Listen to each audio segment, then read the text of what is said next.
والصلاة والسلام علی رسولہ الکریم وعلی آلہ وصحبہ اجمعین۔ آخری عشرہ شروع ہونے والا ہے، اس میں دو چیزیں بڑی اہم ہیں، ایک شب قدر اور ایک اعتکاف۔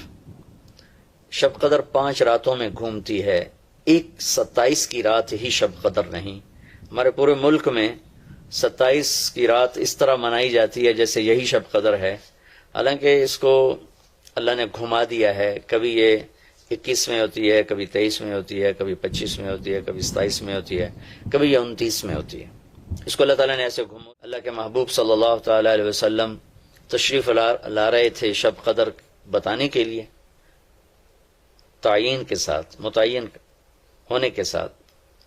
کچھ 2 آدمی آپس میں لڑ رہے تھے، تو آپ نے فرمایا کہ میں آیا تھا تمہیں بتانے شب قدر، لیکن ان کی لڑائی کی وجہ سے اللہ تعالیٰ نے مجھے اس کو بھلا دیا ہے، لہٰذا اب تم اسے 5 راتوں میں تلاش کرو۔ اور یہ اللہ کا بہت بڑا کرم ہوا کہ اللہ نے اسے اس میں گم کر دیا۔ اگر اللہ تعالیٰ اس کو متعین کر کے بتا دیتے، اور آگے آنے والے زمانوں میں تو پتہ ہے کہ شب قدر میں بھی لوگ شراب بھی پئیں گے، زنا بھی کریں گے، تو پھر ایسی اللہ کی پکڑ آتی کہ شاید ہم بندر اور خنزیر بنا دیے جاتے۔ تو اللہ تعالیٰ جیسے وہ دسترخوان اترا، عیسیٰ علیہ السلام کی قوم نے کہا دسترخوان اتارو، ایمان لیں، انزل علینا مائدۃ من السماء، تو عیسیٰ علیہ السلام نے کہا یا اللہ دسترخوان اتار، تو اللہ تعالیٰ نے فرمایا اتار تو دوں گا، لیکن اتارا، پھر بھی لوگ ایمان نہیں لائے، سوائے چند ایک کے، تو اللہ نے باقیوں کو خنزیر بنا دیا۔ تو شب قدر متعین ہوتی اور لوگ شرابیں پی رہے ہوتے، جوا کھیل رہے ہوتے، ناچ گانا کر رہے ہوتے، تو پتھر برسنا یا بندر خنزیر بننا ممکن ہے، ایسا ممکن ہے۔ تو اللہ تعالیٰ نے اپنے نبی کی طفیل اس کو 5 راتوں میں گھما دیا۔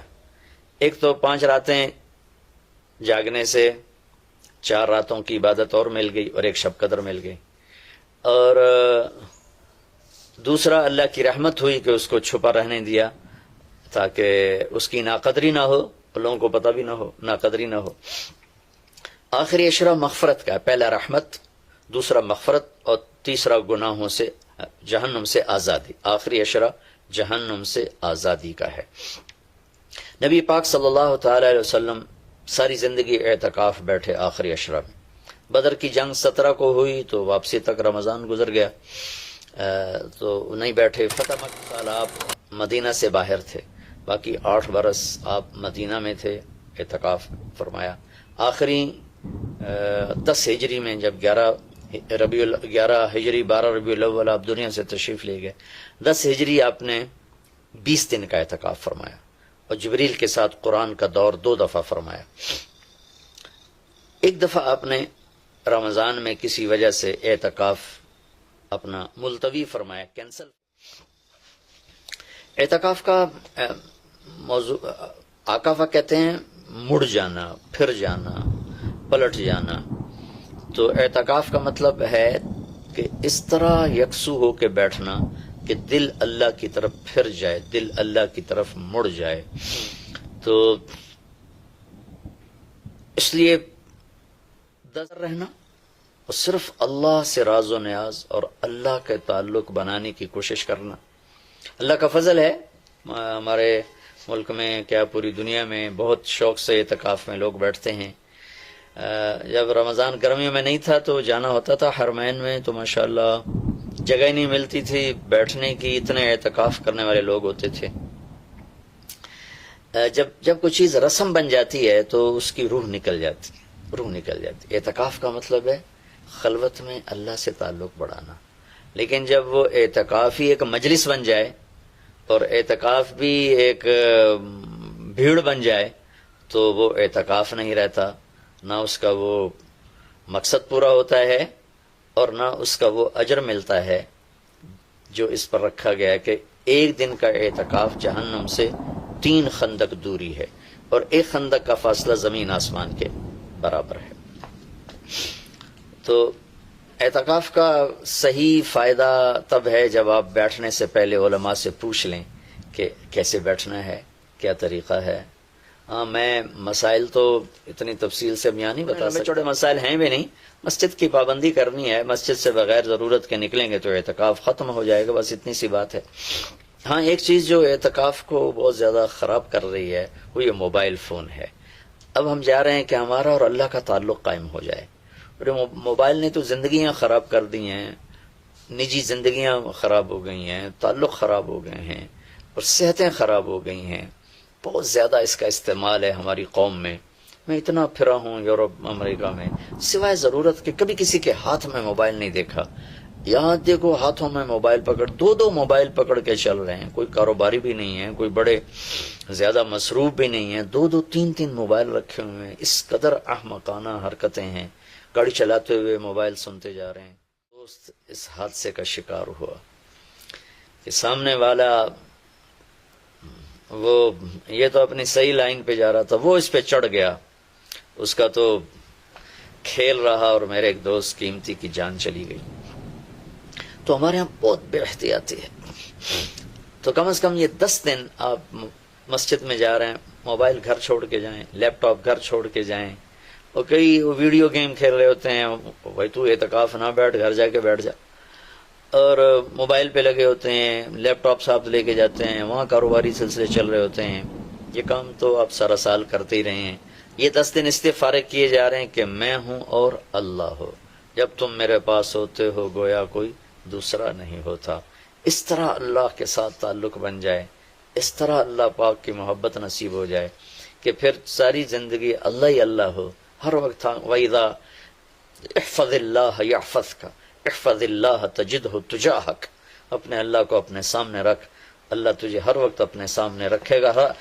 ہم تو ہیں ہی اللہ کے سامنے، ہر وقت اللہ کو تو اپنے سامنے پائے گا. اعتکاف میں یہ بھیڑ اور رنگ برنگے کھانے اور لمبے چوڑے دسترخوان اور ختم کرنے میں یہ نہیں کہتا کہ اس کا اجر انشاءاللہ ملے گا، لیکن ایک نوجوان ماشاءاللہ اکثر نوجوان، یہ فیصل مسجد اسلام آباد میں تو سینکڑوں لوگ اکٹھے ماشاءاللہ اعتکاف میں بیٹھے ہوئے ہوتے ہیں.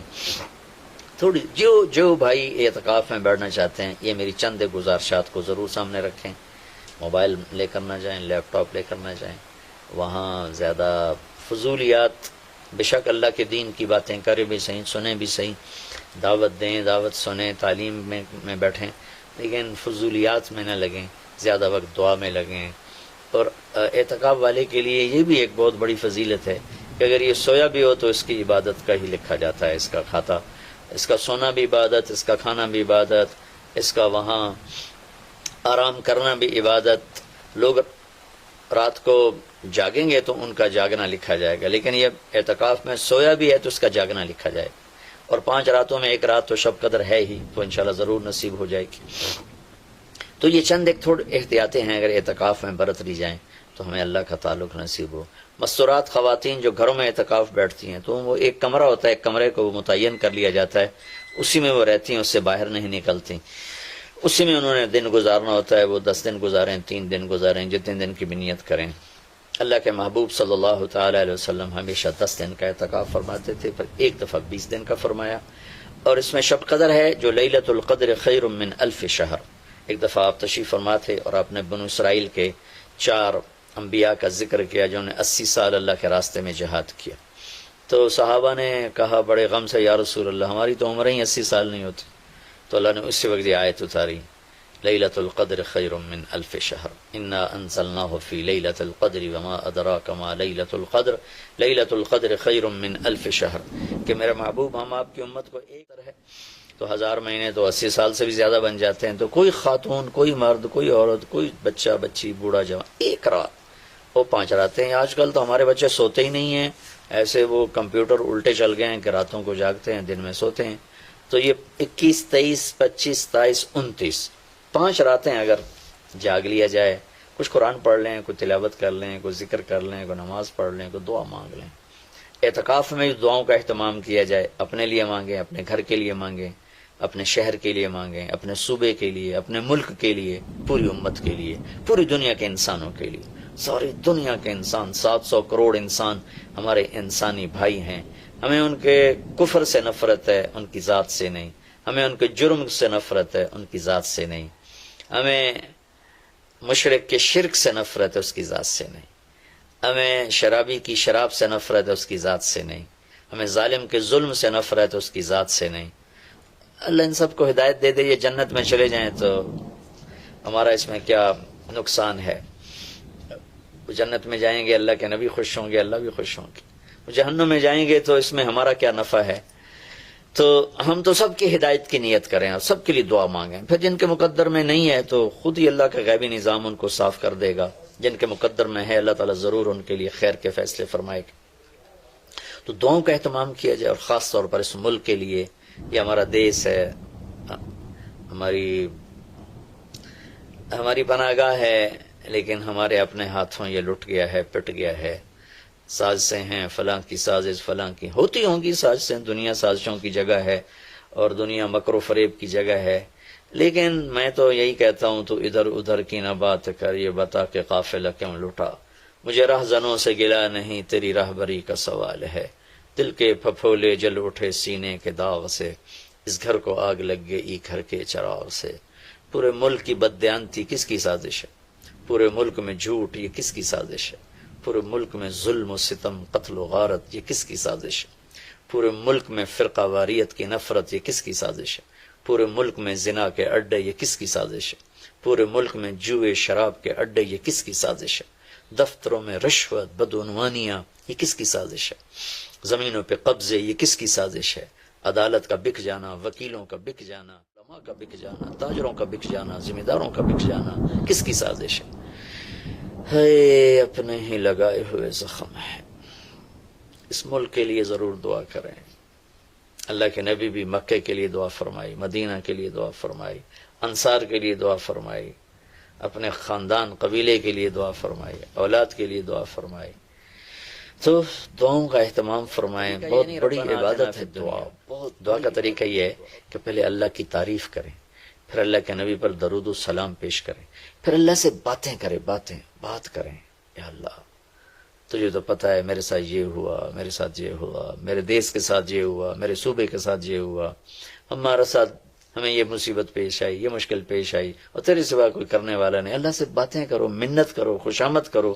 یہ دعا کا وہ طریقہ ہے جو شروع ہو جاتے ہیں ربنا آتنا فی الدنیا. کچھ رٹی رٹائی باتیں ہیں. ایک بات یاد رکھیں، دعا الفاظ کا نام نہیں، دعا کیفیت کا نام. دعا الفاظ کا نام نہیں، دعا کیفیت کا نام. ہمارے ماحول ہے جی میرے لیے یہی دعا کر دیں، میرے لیے ہاتھ اٹھا دیں، میرے لیے ہاتھ اٹھا دیں. دعا کروائی نہیں جاتی، دعا لی جاتی. وہ اندر کی کیفیت کا نام دعا ہے. پھر وہ پشتو میں ہو، پنجابی میں ہو، سندھی میں ہو، سرائکی میں ہو، بلوچی میں ہو، بروہی میں ہو، بلتستانی میں ہو، گلگتی میں ہو، کسی بھی زبان میں ہو، کیفیت ہے تو عرش کو چیر کے پار نکل جائے گی، تو یہاں سے اوپر نہیں جائے گی.